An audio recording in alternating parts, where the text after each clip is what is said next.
साथियों नमस्कार, मैं आशुतोष उपाध्याय एक बार फिर से आप सभी का स्वागत करता हूं आपके अपने YouTube चैनल जिसका नाम है आशूज एजुलॉजी पर।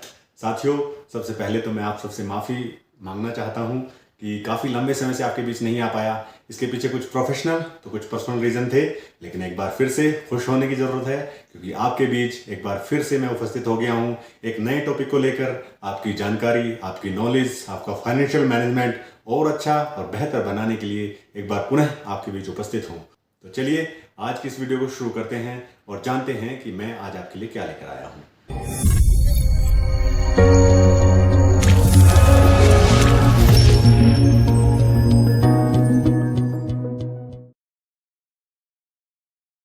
साथियों, जैसा कि आप सभी को पता है कि मैं फाइनेंशियल मैनेजमेंट या फाइनेंशियल स्टेबिलिटी के ऊपर बहुत सारी वीडियोस लाता रहता हूं। आपकी एजुकेशन को, आपकी नॉलेज को, आप किस तरह से फाइनेंशियली इंडिपेंडेंट बन सकते हैं, किस तरह से अपने कमाए हुए पैसे को और अधिक उसको जोड़ सकते हैं, कमा सकते हैं, इन सभी के ऊपर मैं वीडियोज़ अपलोड करता रहता हूँ। अब तक मैंने आपको इन्वेस्टिंग के बारे में बहुत कुछ सिखा दिया है। यदि आप इस चैनल पर नए हैं और पिछली वीडियोज़ आपने नहीं देखी हैं तो पहले मैं आपसे रिक्वेस्ट करूँगा कि आप जाइए चैनल की प्लेलिस्ट में जाइए जो कि फाइनेंस से रिलेटेड है। आप उसमें जितनी भी वीडियोज़ हैं वो अच्छे से देखेंगे तो आज की वीडियो का जो टॉपिक है वो आपको और अच्छे से समझ में आएगा। तो आपसे रिक्वेस्ट करूँगा कि यदि आप डायरेक्ट इस वीडियो पर आए हैं तो आप पहले पिछली वीडियोज़ को देख लीजिएगा क्योंकि उसी क्रम की एक पीढ़ी है, सीढ़ी है और उसी में ये आगे बढ़ेगी। तो आज का टॉपिक मैं आपके लिए स्पेशली लेकर आया हूँ कि जब आप जॉब लग जाते हैं, अपने पैसे को सेव करना शुरू कर देते हैं, क्योंकि मैंने आपको पिछली वीडियोज़ में समझाया है कि आप पैसे को कितनी अच्छी तरह से सेव कर सकते हैं। अब सेव किस लिए किया है? सेव इसलिए नहीं किया है कि बस अपने जेब में रख लिया या अपने घर में रख लिया। जी नहीं, आपका पैसा भी काम पर लगा होना चाहिए। आपके पैसे को भी कमाने की आदत लगनी चाहिए और वो किस तरह से जनरेट करनी है आपने, वही आज की वीडियो में मैं आपको सिखाऊंगा। ये कुछ वीडियोस का पुराना हिस्सा है, उसमें भी दिखा चुका हूँ। तो आज मैं जो कंपेयर करने वाला हूँ ये करने वाला हूँ कि यदि आपने पैसे को इन्वेस्ट करना है, पहली बात तो इन्वेस्टिंग जरूरी है। और इन्वेस्टिंग अगर जरूरी है तो हम क्या क्या इंस्ट्रूमेंट है हमारे पास पैसे को इन्वेस्ट करने के लिए, उसमें मेरी ओपिनियन क्या रहेगी। पहले एक जनरल आइडिया आपको दूंगा सभी इंस्ट्रूमेंट के बारे में, उसके बाद मेरी ओपिनियन क्या है और वो भी प्रैक्टिकल एग्जांपल के साथ प्रूव करके बताऊंगा कि यदि मेरी ओपिनियन के अनुसार आप चलें तो आपका पैसा कितने अच्छे से ग्रो कर सकता है। तो चलिए, स्वागत है आपका एक बार फिर से इस नए टॉपिक पर। और आज की वीडियो का जो हमारा टॉपिक रहने वाला है वो रहने वाला है इन्वेस्टिंग के ऊपर। और इन्वेस्टिंग में भी आगे बढ़ूंगा। सबसे पहले मैं आपको बता दूं कि क्या ये, सबसे पहले आप सोचेंगे, ये मन में आपके क्वेश्चन जरूर आएगा कि क्या इन्वेस्टिंग जरूरी है। अब इन्वेस्टिंग जरूरी है से मतलब ये है कि यदि आपने कुछ पैसा सेव किया है तो उसको कहीं ना कहीं तो आप लगाएंगे ही, और यदि आप पैसा लगाएंगे तो उसको, पैसे को लगाने को ही इन्वेस्ट कहते हैं। इन्वेस्ट आप बहुत सारी चीजों में कर सकते हैं। तो पहले तो आपको इस क्वेश्चन का आंसर लेना है कि क्या इन्वेस्टिंग जरूरी है। तो मेरी नजर में जी हाँ, बिल्कुल जरूरी है। क्यों? क्योंकि यदि आपको आज मैं बताऊं कि आपका 1 लाख रुपया जो आज आपके पास है वो यदि आप सही तरीके से सही इंस्ट्रूमेंट में इन्वेस्ट कर दें और ये 30 साल बाद, मान लो आज आपकी एज 30 साल है और आप 30 साल बाद उस 1 लाख रुपए की कितनी वैल्यू हो सकती है, यदि आप अंदाजा लगाएं इसका और मैं उसको प्रूव करके दिखाऊं कि लगभग कितनी वैल्यू जा सकती है, तो आप सरप्राइज हो जाएंगे कि क्या वास्तव में ऐसा हो सकता है। और ऐसा होगा कि नहीं, ये मैं आपको प्रैक्टिकल जो पिछली हिस्ट्री हुई है, इतिहास को देखकर ही हम जो है फ्यूचर की कल्पना कर सकते हैं। तो पीछे इतिहास में जो हुआ है उसी को देखकर मैं आपको अंदाजा लगाने सिखाऊंगा कि यदि आप आज आपने 1 लाख रुपया सही इंस्ट्रूमेंट में सही तरीके से इन्वेस्ट कर दिया तो आप जब 30 साल बाद रिटायर हो जाएंगे, यानी 60 साल की एज में, उस 1 लाख रुपए की वैल्यू क्या होगी, आप जरा पहले अपने मन में सोच लीजिए। तब तक मैं आपको वीडियो में अगले हिस्से में लेकर चलता हूं कि उस 1 लाख रुपए की वैल्यू कितनी हो सकती है। तो चलिए दिखाता हूं आपको उस 1 लाख की वैल्यू कितनी हो सकती है। मान लीजिए यहां पर मैं आपको बिल्कुल प्रैक्टिकल एग्जांपल के साथ समझा रहा हूं। आज आपके पास कितने हैं? 1 लाख रुपए हैं। कितने हैं? 1 लाख रुपए हैं। और ये आप सोच रहे हैं कि 30 साल बाद यदि मैं किसी तरह से बचा के इनको 30 साल बाद के लिए इन्वेस्ट कर दूं तो ये 1 लाख रुपया कितना बन सकता है। तो उसी की जो ब्यूटी है, जो मैजिक है, वो आपको मैं दिखाने जा रहा हूं। एक्सेल पे काउंट करके दिखाऊंगा ताकि आपको किसी प्रकार की कोई कैलकुलेशन में भी प्रॉब्लम ना आए। ठीक है, उससे क्या होगा, आपकी आसानी रहेगी समझने में भी और करने में भी। तो चलिए एक नई सीट लगा लेते हैं, थोड़ा सा इसका जूम कर लेते हैं। मान लीजिए आज आपके पास कितने हैं, मैंने बताया आपको इसके लिए हमें फ्यूचर वैल्यू का ये पूरा कंसेप्ट जो मैं अभी लगाने जा रहा हूँ ये आपको मैं थ्योरेटिकली भी समझा दूंगा, बाद में भी समझा दूंगा, लेकिन मैं आज आपको मान लो मैं आपको अभी करके दिखा रहा हूँ कि किस तरह से आप जो है उस 1 लाख रुपए की वैल्यू क्या कन्वर्ट हो सकती है उस समय। 30 साल के लिए आप इन्वेस्ट कर रहे हैं, आपके पास उस समय पेमेंट आप हर महीने कुछ नहीं डाल रहे हैं और आज आपके पास माइनस के 1 लाख रुपये आज दे रहे हैं। इसको जब बंद करेंगे तो आप सरप्राइज होंगे जब मैं ये वैल्यू आपको दिखाने जा रहा हूँ। तो सरप्राइज होने के लिए तैयार हो जाइए। ये वैल्यू उस समय होगी 66,21,177 रुपये। तो क्या आप जानते हैं कि ये वैल्यू आज की डेट में कोई आपको 66 लाख रुपए दे दे और ये आप 30 साल पहले डाले होते तो क्या कम है क्या 66 लाख रुपए? तो इन्हीं सब चीज़ों के बारे में बात करने जा रहा हूँ। यदि आपने मेरे बताए हुए इंस्ट्रूमेंट में सही तरीके से, क्योंकि सिस्टमेटिकली इन्वेस्ट करना बहुत जरूरी है, इन्वेस्ट किया तो आपको निश्चित रूप से ही फायदा होने के चांसेस बढ़ जाएंगे। तो चलिए, सबसे पहले आपको इस बात का जवाब मिल गया है कि क्या इन्वेस्टिंग जरूरी है। जी हाँ, बिल्कुल जरूरी है। क्यों जरूरी है उसका एग्जांपल मैंने आपको दिया कि इन्वेस्ट यदि आपने 1 लाख रुपए आज करे और 30 साल बाद यदि आपकी आज एज 30 साल है, 60 साल की उम्र में आपको कितने रुपए लगभग मिलने चाहिए, उसका एग्जांपल मैंने आपको देके दिखाया। वो आपको मिलने जा रहे हैं लगभग 66 लाख, 66 लैक्स। तो कम नहीं है। तो फिर इन्वेस्ट करें कहाँ? वही बात आ गई, where should I invest my money. मुझे अपना पैसा जो मैंने बचाया है उसको इन्वेस्ट कहाँ करना है, इसी के बारे में आज हमारी वीडियो होने जा रही है। तो चलिए देखते हैं। 2 इंस्ट्रूमेंट हैं बेसिकली आपको इन्वेस्ट करने के लिए जो सबसे सेफ और सबसे सही माने जाते हैं। वैसे तो इंस्ट्रूमेंट आप बहुत सारे हैं, जैसे मैंने आपको बताया था पिछली वीडियो में, सोने में इन्वेस्ट करना, जमीन में इन्वेस्ट करना, इंफ्रास्ट्रक्चर में इन्वेस्ट करना। लेकिन ये क्या है कि जब मैं कैलकुलेट करके आपको दिखा रहा हूँ तो थोड़े से जो है पीछे रह जाते हैं जहाँ तक कि रेट ऑफ रिटर्न की बात आती है। तो आज हम 2 हिस्सों के बारे में बात करेंगे, 2 इंस्ट्रूमेंट की बेसिकली बात करेंगे। वो है म्यूचुअल फंड और पब्लिक प्रोविडेंट फंड, जिसमें अलग अलग नाम से जाना जाता है। जैसे सिविल में ईपीएफ भी होता है, उसके बाद पीपीएफ भी होता है प्राइवेट कंपनीज में। उसके बाद अगर आर्मी की बात करें या डिफेंस की बात करें तो एएफपीपी होता है। तो ये एक्चुअली बेसिकली गवर्नमेंट की एक स्कीम है जो इन्वेस्ट करवाती है इंडिविजुअल से या अपने एम्प्लॉयज से। और म्यूचुअल फंड एक सभी के लिए ओपन एंडेड स्कीम है जिसमें आप कोई भी इन्वेस्ट कर सकता है। तो mutual fund versus PPF, where to invest, इसके बारे में आज हमारी वीडियो होने जा रही है। जल्दी देखते हैं क्या क्या है इसमें। सबसे पहले मैं आपको इसके बेसिक्स बता देता हूं कि आपको एक्चुअली इनमें होता क्या है और ये करते काम कैसे करते हैं। सबसे पहले देखिए म्यूचुअल फंड के बारे में। म्यूचुअल फंड कहता क्या है कि mutual funds are a kind of fund house. एक फंड हाउस है। एक फंड हाउस का मतलब आप यहाँ पे समझ लीजिए कंपनी है which collects the money from the interested investors. जो इंटरेस्टेड इन्वेस्टर्स हैं, पैसा अपना लगाना चाहते हैं, उनसे क्या करती है, मनी कलेक्ट करती है और invest the same in underlined या कंसर्न इंडेक्स और इन द कंपनी। और उस पैसे को जो आपसे लिया है वो किसी एक इंडेक्स में, इंडेक्स क्या है वो भी बताऊंगा। इंडेक्स एक्चुअली बास्केट है, 50, 60, 100, 200, 500, 400 कंपनियों की एक बास्केट है जो सेबी डील करता है या एनएससी या बीएससी डील करते हैं। इनका ये बीएससी एनएससी क्या होती है पिछली वीडियोज में आपको अच्छे से समझा चुका हूँ।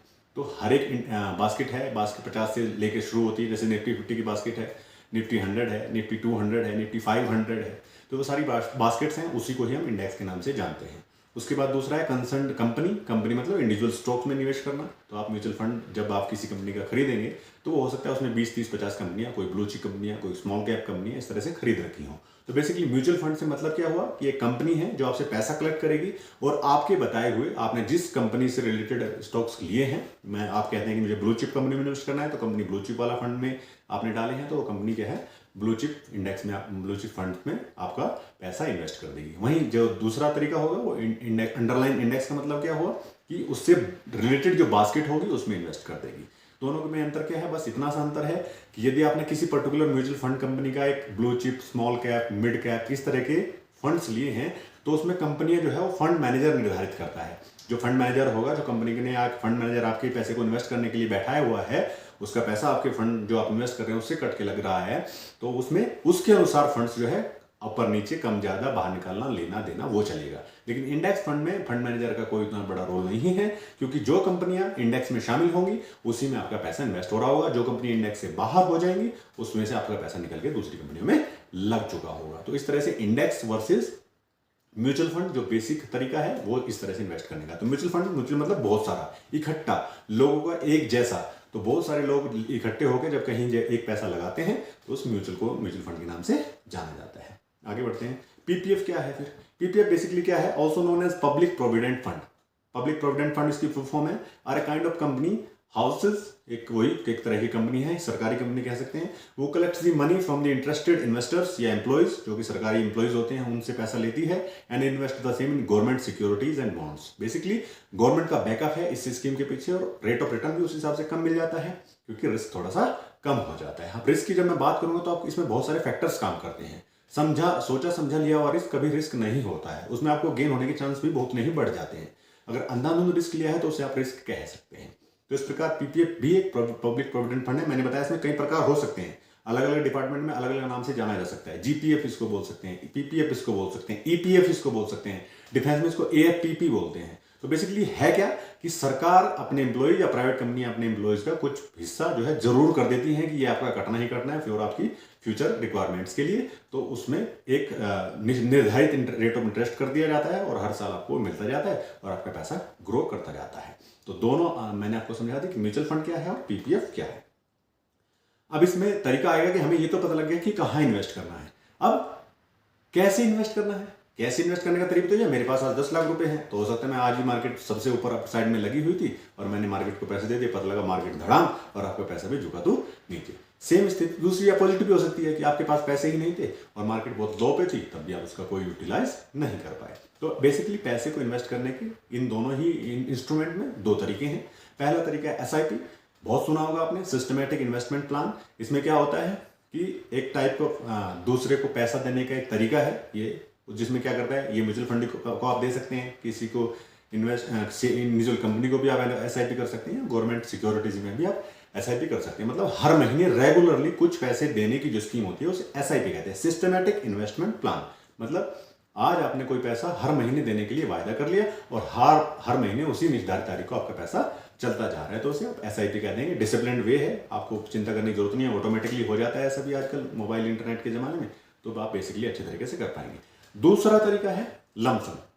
लमसम में क्या होगा कि लमसम में क्या होगा, जब आपके पास जितना पैसा है वो आपने एक साथ ही कंपनी को दे दिया और आपने लगा दिया। अब इसमें फायदा और नुकसान आगे बात कर लेंगे, हल्का सा बता देता हूं। लमसम में क्या होगा कि यदि मार्केट उस समय अपनी हाई पर था या पीपीएफ की रेट उसमें सबसे ज्यादा चल रहे थे, तो आपको हो सकता है उस समय रेट मिल रहा हो लेकिन बाद में रेट क्या हो जाएंगे, डाउन हो जाएंगे, तो आपको क्या होगा, थोड़ा सा लॉस झेलना पड़ सकता है। इसी तरह मार्केट में है, मार्केट अप साइड पे था, आपने सारा पैसा एक टाइम पे ही डाल दिया, तो आपको क्या होगा, जैसे ही मार्केट नीचे आएगा तो आपकी रेट ऑफ इंटरेस्ट भी कम हो जाएंगे और वो उसी तरह से आपको लॉस जो होने के चांसेस है वो बढ़ जाएंगे। तो लमसम में थोड़ा सा प्रेफर नहीं करता हूं, चाहे आपके पास एक साथ ही पैसा क्यों ना पड़ा हो।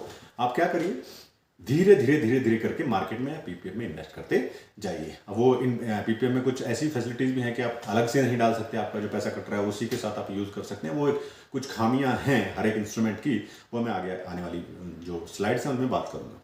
आगे बढ़ते हैं। अब देखिए पीपीएफ को बेसिकली थोड़े छोटे से तरीके से समझते हैं कि इसमें है क्या।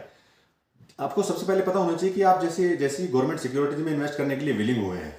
गवर्नमेंट सिक्योरिटीज मतलब जब आपके पास गवर्नमेंट का बैकअप है तो सिंपल सी बात है, आपको क्या वो करना पड़ेगा, आपको लो इंटरेस्ट रेट जो है एक्सेप्ट करना पड़ेगा।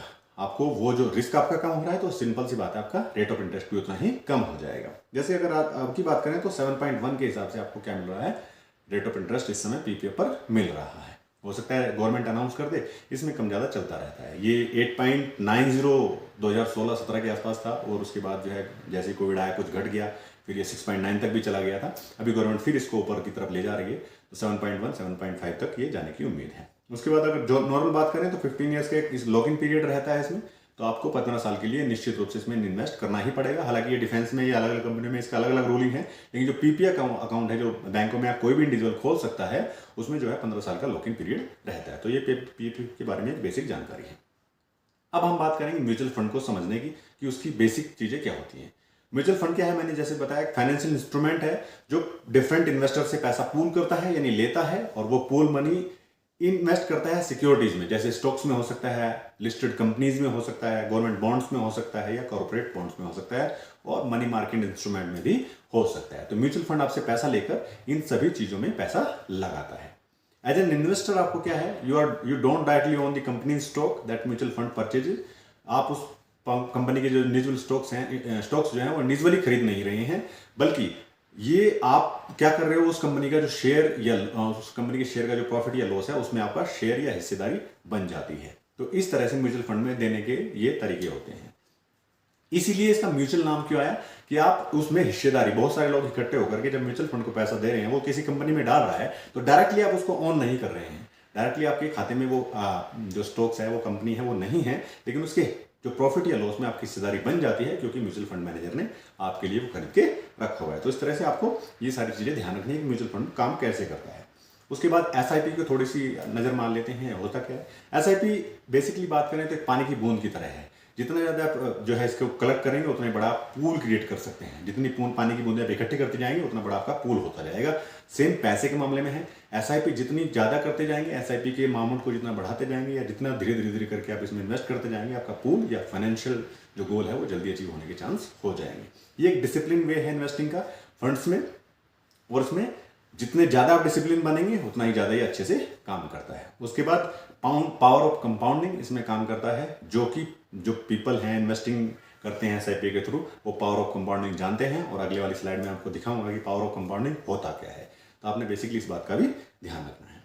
अब क्रूशियल फैक्टर्स हैं कि मुझे म्यूचुअल फंड में जाना चाहिए या पीपीएफ में जाना चाहिए, इन दोनों की मैं कंपैरिजन करके आज आपको बता रहा हूं। तो एक एक करके इन सब के बारे में जान लेते हैं। सबसे पहले जानेंगे इन्वेस्टमेंट रिस्क, मतलब मेरे पास जब मैं इन्वेस्ट करने जा रहा हूं, चाहे म्यूचुअल फंड में जा रहा हूं चाहे मैं पीपीएफ में जा रहा हूं, तो मेरे पास रिस्क कैसा है। तो पीपीएफ एक सेविंग स्कीम है, बैक्ड बाय द गवर्नमेंट है। गवर्नमेंट इसको क्या करती है, बैक करती है, गवर्नमेंट के द्वारा निकाली गई है। तो one of the biggest account benefit is that your investment will earn a fixed annual interest rate.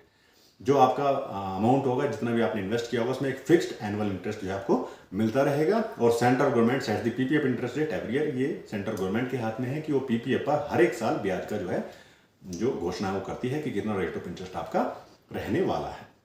वहीं इसके बनाम जो है म्यूचुअल फंड्स क्या करता है, ये असेट मैनेजमेंट कंपनी जिसको एएमसी बोलते हैं, उनके द्वारा क्रिएट किया जाता है। और वो क्या करता है, पैसे लेता है लोगों से और सारे पैसे को क्या करता है, डिफरेंट टाइप्स ऑफ सिक्योरिटीज में इन्वेस्ट कर देता है। While mutual funds are generally known to offer higher returns. Generally ये माना जाता है कि पीपीएफ से ज्यादा रेट ऑफ रिटर्न मिले, क्योंकि आपने रिस्क बढ़ा दिया है। तो ये मार्केट रिस्क पर आधारित है, जैसे जैसे मार्केट परफॉर्म करेगा आपका पैसा भी उस हिसाब से ग्रो या लेस होता जाएगा।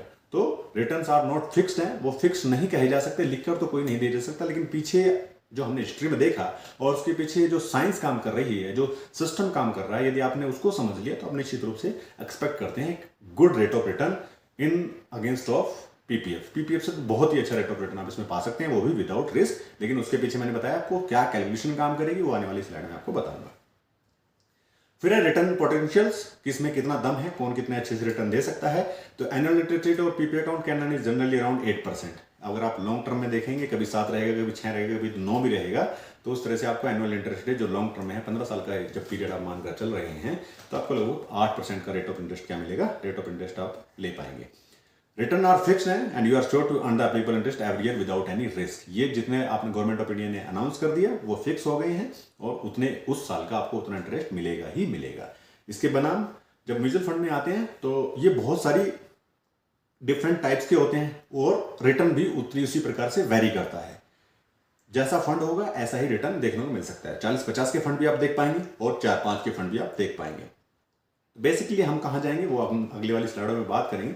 मेरा काम है फिलहाल आपको समझाना कि डिफरेंट टाइप ऑफ फंड्स होंगे, तो जिस तरह का आप फंड लेंगे रिटर्न भी उसी बात पर डिपेंड करेगा। लिक्विड फंड्स होते हैं जो जनरली ऑफर रिटर्न 7 से 9% में ऑफर करते हैं। उसके बाद इक्विटी फंड्स होते हैं that can even provide 10 to 15% of return, 10 से 15% का रिटर्न दे सकते हैं।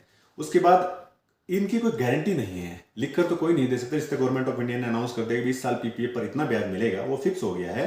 लेकिन म्यूचुअल फंड में ऐसा नहीं है, वो मार्केट रिस्क पर आधारित है। मार्केट कैसा परफॉर्म करेगा, उसके पीछे क्या सिस्टम काम कर रहा है, वो एक अलग बात है। लेकिन जो नॉर्मल आज पीछे की हिस्ट्री में हम देख के चल रहे हैं वो 10 से 12%, 10 से 15% का एवरेज रिटर्न पिछली हिस्ट्री को देखकर हम एक्सपेक्ट कर सकते हैं। हालांकि वो फिक्स है, फिक्स कैसे होगा वो मैं बताऊंगा आपको। तो आगे देखते हैं रिटर्न पोटेंशियल किस में ज्यादा है, म्यूचुअल फंड में ज्यादा है। वहीं रिस्क की अगर बात करें तो रिस्क भी म्यूचुअल फंड में उतना ही ज्यादा बन जाता है as per knowledge of this slide. इस स्लाइड तक हमारी जितनी नॉलेज है उसके हिसाब से हमारा रिस्क जो है म्यूचुअल फंड में ज्यादा है, तो जाहिर सी बात है हमारा रेट ऑफ रिटर्न भी ज्यादा ही होगा, लेकिन डबल लगभग बन रहा है। उसके बाद इन्वेस्टमेंट का ड्यूरेशन इस पर डिपेंड करेगा कि ये भी एक क्रूशियल फैक्टर है कि आप कितने दिन के लिए इन्वेस्टमेंट करना चाहते हैं। एक significant difference between PPF and mutual fund is investment duration. ये एक बेसिक और बहुत बड़ा जो है क्रूशियल फैक्टर है। इसमें क्या कहता है कि मिनिमम जो इन्वेस्टमेंट ड्यूरेशन है 15 ईयर है पीपीएफ। यदि आम आदमी जो पीपीएफ में अकाउंट खुलवाता है उसके लिए मिनिमम लॉक इन पीरियड 15 साल है। You can also renew your PPF account in set of 5 years. 5 साल के अंतराल के में आप इसको क्या है रिन्यू भी कर सकते हैं, मैच्योरिटी उसकी बढ़ा सकते हैं। और लॉन्ग इन्वेस्टमेंट टेन्योर के कारण PPF generally ideal for long term saving. बहुत लंबी आपको सेविंग करनी है तो पीपीएफ उसके लिए काफी बेहतर माना गया है। मैं अगर बात करें म्यूचुअल फंड की, तो mutual fund do not have any such fixed return investment return tenures. उसका कोई टेन्योर फिक्स नहीं है, आप जब चाहें यूज कर सकते हैं, जब चाहें उसको निकाल सकते हैं। तो आपके हाथ में है वो। आप यहाँ तक कि 1 महीना, 6 महीना, साल भर के लिए भी इन्वेस्टमेंट कर सकते हैं म्यूचुअल फंड्स में। उसके बाद अगर टेन्योर की फ्लेक्सिबिलिटी की बात करते हैं, यहाँ पर हम म्यूचुअल फंड में जीत पा रहे हैं, क्योंकि म्यूचुअल फंड हमारा जब चाहे आप पैसा यूज कर सकते हैं, जब चाहे पैसे को डाल सकते हैं। वहीं पीपीएफ में, इसके अगेंस्ट में अगर पीपीएफ की बात करें तो उसमें पैसा ना तो आप अलग से डाल सकते हैं, जितनी आपकी एसआईपी कट रही है, जितना आपने इन्वेस्टमेंट कराना शुरू किया है वो कटता रहेगा, अलग से उसमें पैसे डालने की सुविधा नहीं मिलती है। आगे बढ़ते हैं। टैक्स सेविंग की बात करें तो PPF investing is tax free up to the limit of 1.5 lakh रुपए जो गवर्नमेंट ऑफ इंडिया ने लिमिट दे रखी है 1 साल में, उस तक आपका जो है वो टैक्स फ्री है। Even the return generated from PPF are tax exempted under section 80C, जो आपको उस समय जब आप विड्रॉ करेंगे पैसा, उसमें जो पैसा मिलेगा 80C के अंतर्गत, उसमें भी टैक्स की छूट लागू हो जाएगी आपको। म्यूचुअल फंड की अगर बात करें तो म्यूचुअल फंड में टैक्स सेविंग से रिलेटेड कुछ स्पेशल म्यूचुअल फंड ही बना दिए गए हैं, जिनको ELSS बोलते हैं। ये होते हैं इक्विटी लिंक्ड सेविंग स्कीम। यदि आप इनमें इन्वेस्ट करेंगे तो 1.5 लाख की जो लिमिट है वो इसमें भी एप्लीकेबल हो जाएगी। तो 1.5 लाख एक 80C के अंडर 1 साल में आपको यहाँ पर भी बेनिफिट देखने को मिलेगा। Apart from ELS, the other types of mutual fund are taxed based on the type of fund and investment tenure. ELS के अलावा जो बाकी अगर म्यूचुअल फंड में आप इन्वेस्ट करने जा रहे हैं तो उसमें यदि आप 1 साल से पहले विड्रॉ कर लेते हैं तो long term short term capital gain जो 15% है इस समय, और यदि 1 साल के बाद आपको ये काम विड्रॉ करते हैं तो उसमें 10% ऑफ योर गेन, जिसमें 1 लाख तक रुपए की अलग से छूट है। मतलब आपका जो भी बेनिफिट आपने 1 साल के अंदर निकाला हो, 1 साल 1 लाख रुपए से कम था तो आपको कोई टैक्स नहीं देना है। 1 लाख रुपए से जितना भी ज्यादा है तो आपको 15% के हिसाब से टैक्स देना है। सेम अगेंस्ट 1 साल के बाद, 1 साल के बाद जितना भी गेन है उस पर 1 लाख रुपए तक की छूट है, और यदि 1 लाख रुपए से ऊपर कोई अमाउंट है तो उस पर 10% यानी लॉन्ग टर्म कैपिटल गेन आपको LTCG लगेगा। पोर्टफोलियो डाइवर्सिफिकेशन, मतलब आपका पैसा डिफरेंट टाइप ऑफ असेट्स में लगा होना चाहिए। यदि उस क्रूशियल फैक्टर की बात करें तो पीपीएम में जब इन्वेस्ट करते हैं तो मोस्टली इन्वेस्ट होता है आपका पैसा, वो होते हैं instrument that offer fixed return. जो गवर्नमेंट सिक्योरिटीज हैं, बॉन्ड्स हैं, जिनमें फिक्स्ड रिटर्न है, उन्हीं में आपके पैसे को डाइवर्सिफाई किया जाता है। वहीं अगर बात करें म्यूचुअल फंड की तो बिगेस्ट बेनिफिट है म्यूचुअल फंड का कि जो पोर्टफोलियो डाइवर्सिफिकेशन है यहाँ पर बहुत अच्छे से काम करता है, क्योंकि बहुत सारे फंड बहुत सारी आपके पैसे को क्या है many different types of securities में डालते हैं, बहुत सारे स्टॉक्स में डालते हैं, तो आपके पैसे को जो बढ़ने के भी चांस और उसको डाइवर्सिफाई करने से आपके रिस्क के चांस भी बहुत सारे कम हो जाते हैं। तो जैसा जैसा आपकी जरूरत के मुताबिक आपको फंड सूट करता है आप उसमें पैसा अपना लगा सकते हैं। इस प्रकार से म्यूचुअल फंड जो है आपके पैसे को, पोर्टफोलियो का जो डाइवर्सिफिकेशन है उसको बहुत अच्छे से मैनेज कर पाते हैं। अब बात आ जाती है कि हमें अगर डिसीजन लेना हो तो हमें क्या करना पड़ेगा। एज कैन बी सीन, जैसा कि आपने पिछली स्लाइड्स में देखकर ये अंदाजा लगाया होगा कि पीपीएफ और mutual fund both have their benefits, उनके अपने अलग अलग बेनिफिट्स हैं। The decision between PPF versus mutual fund depends on what an investor is looking for. एक आम आदमी या एक आदमी जो पीपीएफ या म्यूचुअल फंड में इन्वेस्ट करने की सोच रहा है, उसे पहले ये पता लगाना होगा कि उसे इन्वेस्ट किस पर्पज के लिए करना है, उसका टेन्योर कितना है, उसके पास कितना टाइम है उस गोल को अचीव करने के लिए, क्या गोल बनाया है और उस गोल को अचीव करने के लिए उसके पास कितना टेन्योर है, इन सब की उसने ध्यान रखना होगा। If you are looking for a safe investment with fixed return and tax benefits तो आपको पीपीएफ के साथ जाना चाहिए। But if you do not mind carrying investment risk for high returns, यदि आपके पास पता लगा है कि मेरे पास ऐसा है कि मेरे पास इमरजेंसी फंड भी है, अगले 5 साल में आने वाले हर एक खर्चे का मैंने जुगाड़ करके रखा है, फिर मेरे पास पैसा बचा हुआ है, तो आपको निश्चित रूप से किस में जाना चाहिए, निश्चित रूप से आपको म्यूचुअल फंड में, और वो भी इंडेक्स फंड में जाना चाहिए। तो आप लॉन्ग टर्म ऑब्जेक्टिव आपका अगर है, और different types of mutual fund जितने भी अवेलेबल हैं उनमें बहुत सारे म्यूचुअल फंड को आप देख सकते हैं। उसमें भी सबसे ज़्यादा जो मैं प्रेफर करता हूँ वो मैं प्रेफर करता हूँ इंडेक्स फंड को। तो आइए अब उसी के बारे में बात कर लेते हैं। तो अब यहाँ पर आ जाता है कि which is better investment, PPF और म्यूचुअल फंड। इतनी सारी स्लाइड्स जिसमें मैंने इन्वेस्टमेंट रिस्क से लेकर उसके बाद आपको पोर्टफोलियो डाइवर्सिफिकेशन, उसके बाद इंटरेस्ट, जो रेट ऑफ इंटरेस्ट आपको मिलेगा उस पर कैसा क्रूशियल फैक्टर काम करेगा, इन सब के बारे में बताने के बाद डिसीजन इज योर्स, आपको करना क्या है। तो आगे बढ़ते हैं। म्यूचुअल फंड और पीपीएफ की जब हमने बात कर ली तो mutual fund are more beneficial and have less restriction compare to PPF. यदि पैसे निकालने की बात आती है तो हमें म्यूचुअल फंड ज़्यादा बेटर लग रहा है, क्योंकि उसमें आपको पैसे निकालने और डालने की कोई असुविधा नहीं है, जब चाहें तब आप उसको यूज़ कर सकते हैं।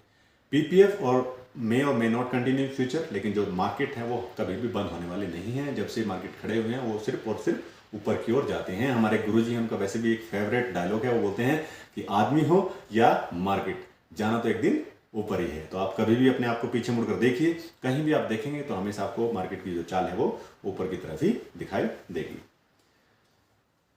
तीसरा मेन अंतर आता है म्यूचुअल फंड और पीपीएफ में। यदि आप लॉन्ग टर्म के लिए 5-7 साल से ज़्यादा के लिए सोच रहे हैं तो निश्चित रूप से आपको मार्केट में जाना चाहिए, म्यूचुअल फंड में जाना चाहिए, क्योंकि आप 1% रिटर्न की अगर कम भी मिला आपको तो आपको बहुत ज़्यादा मैटर कर सकता है। इसकी कैलकुलेशन में आगे आने वाली स्लाइड में आपको दिखाऊंगा भी। तो आपको यदि 7 साल से ज़्यादा का आपका सिनेरियो है, क्राइटेरिया है, तो निश्चित रूप से आपको कहाँ जाना चाहिए, म्यूचुअल फंड्स में जाना चाहिए।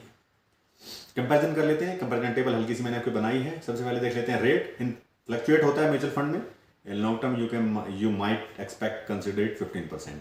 15% क्यों करेंगे, इसकी ही मुझे कैलकुलेशन आपको दिखानी है, इसके पीछे क्या रीजन और क्या सिस्टम काम करता है। जबकि पीपीएफ में ये 7 से 9 के बीच में रहता है। लिक्विडिटी की बात करें, बहुत ईजी है म्यूचुअल फंड में, जब चाहे पैसा निकाल लीजिए, डाल लीजिए। वहीं अगर पब्लिक प्रोविडेंट फंड में बात करें तो ये 15 साल के लिए लॉक इन पीरियड रहता है और 5-5 साल की मैच्योरिटी में इसको बढ़ा भी सकते हैं। रिस्क की बात करें तो मॉडरेट रिस्क है। किस तरह से रिस्क कम किया जा सकता है, मैनेजमेंट कैसे किया जा सकता है, वो बताऊंगा। लेकिन पीपीएफ में ये कंपेरेटिवली जो है बहुत ही कम है, क्योंकि गवर्नमेंट ऑफ इंडिया उसको बैक कर रही है। टैक्स बेनिफिट एलटीसीजी लगता है 10% आफ्टर 1 ईयर यदि आप पैसा निकालेंगे, और यदि 1 साल से पहले निकाल लेते हैं तो आपको 15% का शॉर्ट टर्म कैपिटल गेन देना पड़ता है। Investment income earn and maturity amount is totally tax free under ATC. 1.5 lakh रुपए तक की उसमें सीमा है, तो उसमें आप जो है निश्चित रूप से उसका फायदा उठा सकते हैं। तो ये कंपैरिजन टेबल है, समराइज कर दिया है मैंने, डिसीजन आपको लेना है। अब आते हैं सबसे इंपॉर्टेंट बात, जिसमें आप जानना चाहेंगे कि जितनी सारा ज्ञान देने के बाद बेसिकली हमें करना क्या है, या मेरी नज़र में इसका क्या वैल्यू है, मुझे मैं किस हिसाब से काम करता हूँ। देखिए, अगर मेरी यहां पर बात कर रहे हैं आप,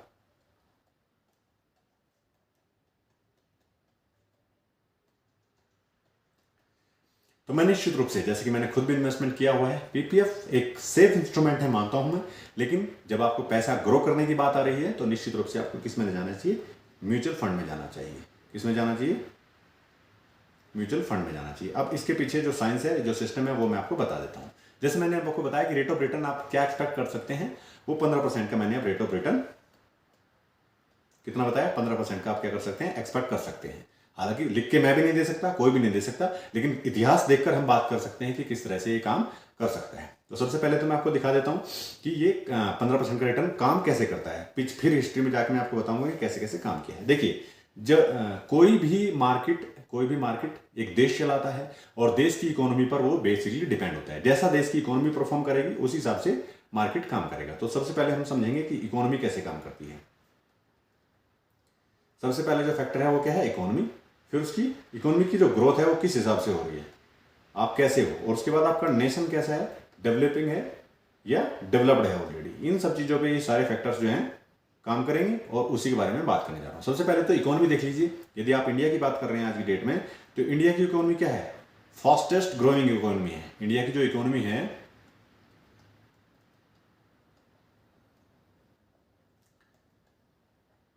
फास्टेस्ट ग्रोइंग है।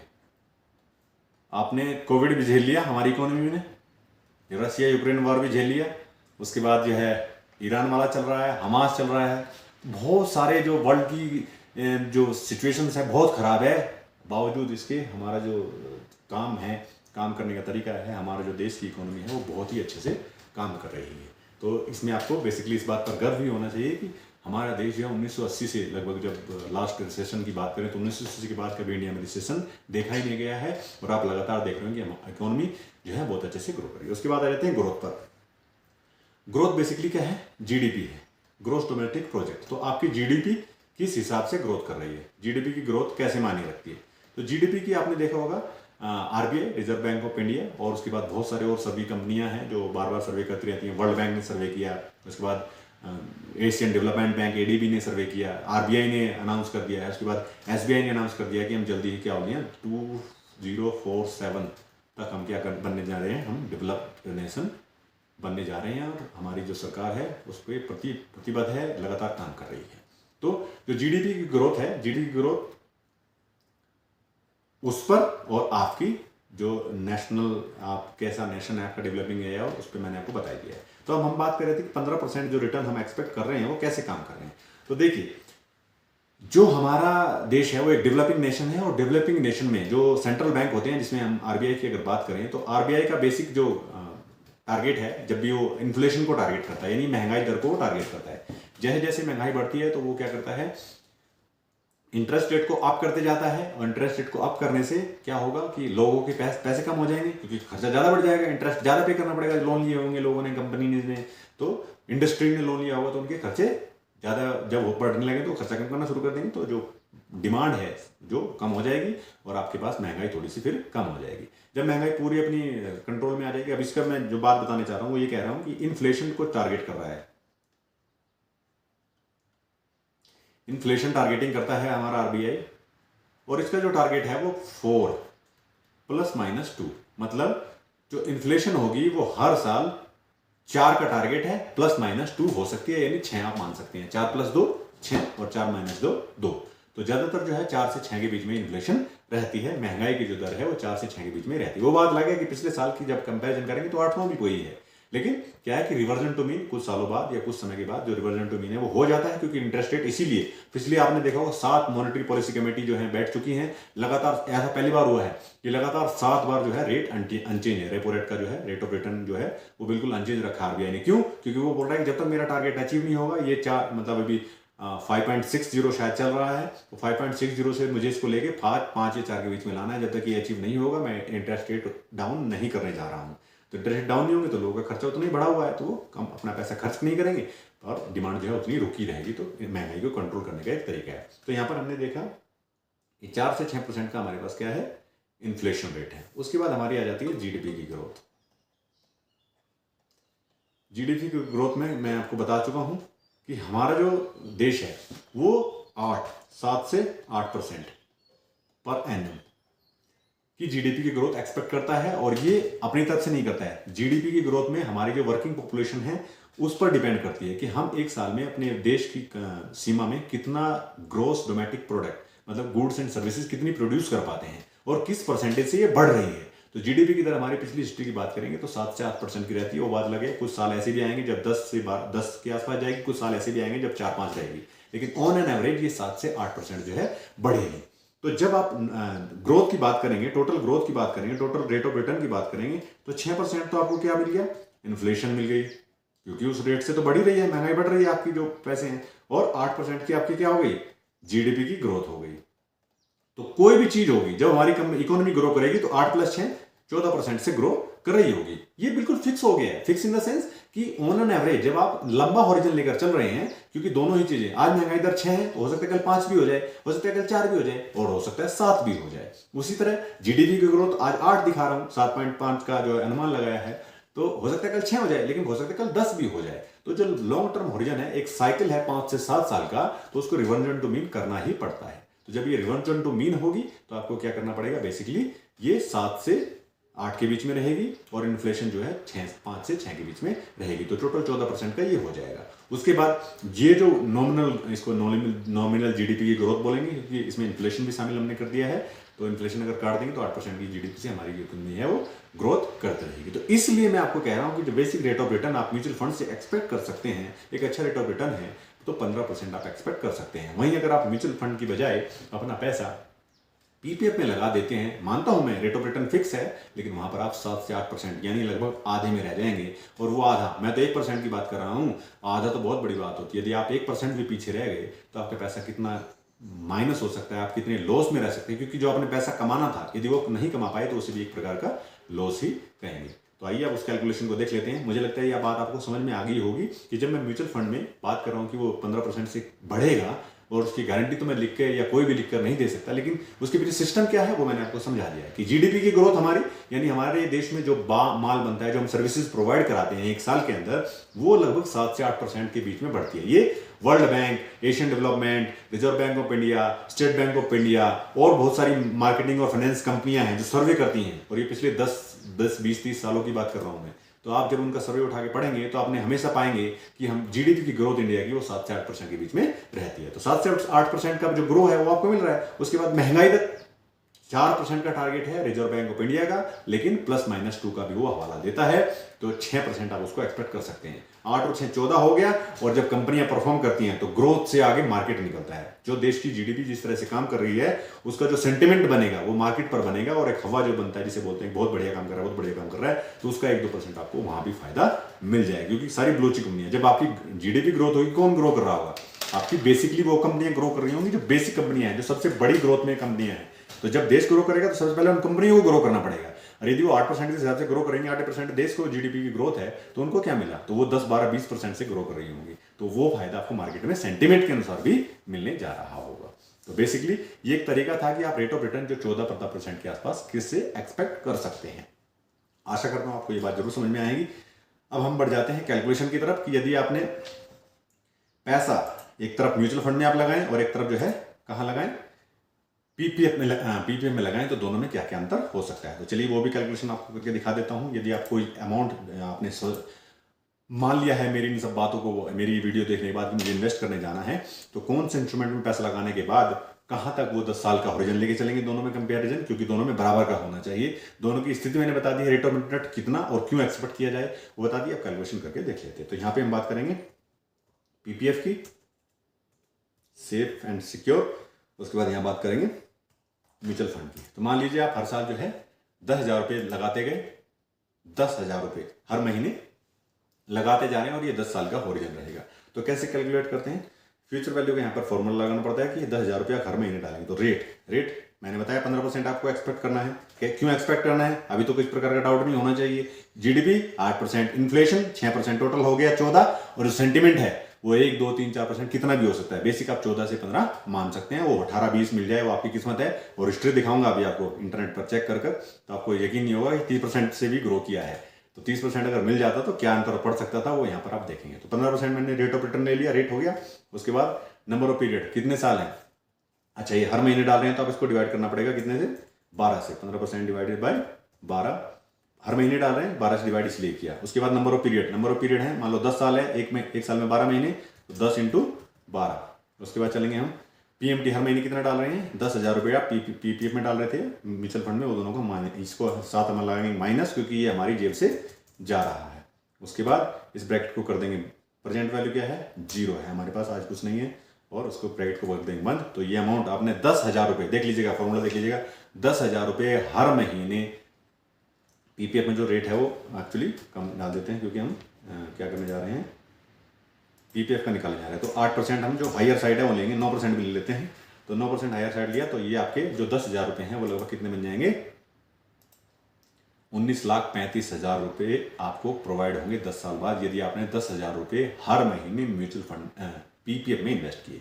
यही ब्यूटी अगर आपने कहाँ कर दी, म्यूचुअल फंड में कर दी, और म्यूचुअल फंड में किस में कर दी, इंडेक्स फंड में, तो ये रेट रिटर्न हो जाएगा आपका 15%। तो आपकी जो वैल्यू होगी वो होगी 27,52,170 रुपये। ये है मैजिक कंपाउंडिंग का। क्या, एक तो रेट ऑफ रिटर्न में आपको अंतर है, दूसरा आपका पैसा, जब आपने 10,000 रुपये आज दिए, अगली बार अगले महीने उस पर ब्याज लगकर जो पैसा जुड़ेगा उस पर आपको रेट ऑफ इंटरेस्ट मिल रहा होगा, फिर उससे अगले महीने होगा। ध्यान रखने वाली बात जो है यहाँ पर देख के आपको इस चीज का ध्यान जरूर लगाना है कि आपने ये इंस्ट्रूमेंट जो चुना है वो अपनी सोच समझ के अनुसार चुना है, और साथ में इस बात का भी ध्यान रखना है कि यदि ये पैसा जो ग्रो करने का हमारा तरीका है, हमारा जो होरिजन है वो 7 से ऊपर साल है, 7 से कम साल का पैसा या 5 से 7 साल के बीच में जो पैसा है वो पैसा आपका शेयर मार्केट में या फिर म्यूचुअल फंड में किसी में भी इन्वेस्ट करना ठीक नहीं रहता है, क्योंकि इमरजेंसी फंड में या इमरजेंसी भगवान न करे कोई आपके पास आ जाए तो दिक्कत हो सकती है। यदि आपके पास पहले से 5 साल का पैसा पड़ा हुआ है, आपने अपने सारे गोल सिक्योर कर लिए हैं, सो गोल कैसे सिक्योर करते हैं, बनाते कैसे हैं, इसके बारे में एक वीडियो लेकर आऊंगा आपके लिए। लेकिन मेरा आज का जो मकसद था वो आपको ये समझाना था कि आप जो लोग बार बार एफपीपी खासकर डिफेंस पर्सन जो एफपीपी के बारे में सोचते हैं, अपने फंड के बारे में सोचते हैं, बहुत पैसा मिल रहा है, जी नहीं, आप लगभग 4% लॉस में है। अब यहाँ देखिए अंतर देख लीजिए आप, 4% लॉस का 1% का भी कितना अंतर हो जाता है लॉन्ग टर्म में, वो बहुत बड़ी बात है। यहाँ तो 5-6% का आपको अंतर मिल रहा है। तो यदि 1% के भी अंतर होगा तो किस हिसाब से काम कर सकता है वो उसका आप अंदाजा लगा लीजिए। यदि आपने 1% के हिसाब से ग्रो करना है तो आप कितने पीछे रह सकते हैं। तो पीपीएफ में ना डाल करके मेरी सलाह आपको ये रहेगी कि आप म्यूचुअल फंड की तरफ बढ़े, म्यूचुअल फंड में भी इंडेक्स की ओर बढ़े। इंडेक्स फंड होता क्या है, एक बास्केट है जो कि इंडेक्स पर बेस्ड है। इंडेक्स क्या होता है, एक company 50 company 100 company 150 company basket बना दी जाती है और आपको जो पैसा आएगा उन्हीं जो निर्धारित कंपनियां हैं उन्हीं में लगेगा। फंड मैनेजर की कोई अपनी मर्जी नहीं चलेगी, जो इंडेक्स का अच्छा कर रहा होगा वही आपका पैसा कर रहा होगा। तो आशा करता हूं आपको ये बात मेरी अच्छे से समझ में आ गई होगी। यहाँ कैलकुलेशन मैंने आपको बहुत अच्छे से दिखा दी है, सारी बात आप देख भी पा रहे होंगे कितना अच्छे से आप इसको मैनेज कर सकते हैं। और कोई बड़ी बात नहीं है, 5,000 10,000 2,000 जितना चाहें आप बस शुरू करिए एक बार और होरिजन रखिए 10 साल का, और फिर मैजिक ऑफ कंपाउंड देखिए। कंपाउंडिंग जो मैजिक है वो आप कभी सोच भी नहीं सकते कि आपके साथ क्या हो सकता है। इतना अच्छा जो है मैजिक क्रिएट कर सकती है कंपाउंडिंग। तो ये लॉन्ग टर्म में बहुत अच्छे से काम करेगा। पीपीएफ शॉर्ट टर्म के लिए ठीक है, सेफ और सिक्योर के लिए ठीक है, लेकिन जब हम सेफ्टी एंड सिक्योरिटी की बात करते हैं तो हमारा जो म्यूचुअल फंड का पैसा है वो भी उतना ज्यादा रिस्की नहीं है। क्यों? क्योंकि हमने जो इकोनॉमी पर बैट की है, हमारे देश की ग्रोथ पर बैठ की है। और कोई भी देश जब आगे बढ़ रहा होगा, जब वो डेवलपिंग है, एक मजबूत सरकार है और अच्छी तरह से काम करने वाले लोग हैं, डेडिकेटेड लोग हैं, तो निश्चित रूप से वो अच्छा ग्रो करेगा। और आपका अगर आप देश ग्रो करेगा तो इकोनॉमी ग्रो करेगी, और इकोनॉमी ग्रो करेगी तो आपकी इकोनॉमी पे आपने बैठ किया है तो आपका पैसा भी निश्चित रूप से ग्रो करेगा। तो आशा करता हूं आपको आज की वीडियो बहुत अच्छी लगी होगी। अगर आपको कोई सुझाव है, कोई बात ऐसी रह गई है जो आप पूछना चाहते हैं, तो निश्चित रूप से आप जो है कमेंट में लिखकर पूछ सकते हैं। मैं पूरी कोशिश करूंगा आपके हर एक कमेंट के, आपके हर एक डाउट को क्लियर करने का। और फिर भी यदि आपको वीडियो अच्छी लगी है तो अपने दोस्तों के साथ शेयर करिए, अपने परिवार, अपने बच्चों के साथ शेयर करिए। और यदि चैनल पर पहली बार आए हैं तो चैनल को सब्सक्राइब भी जरूर कर लीजिएगा। चलिए मिलते हैं एक नई वीडियो में, तब तक के लिए अपना ख्याल रखिए, खुश रहिए, आबाद रहिए और एंजॉय करते रहिए अपने समय को। टाटा बाय बाय, जय हिंद।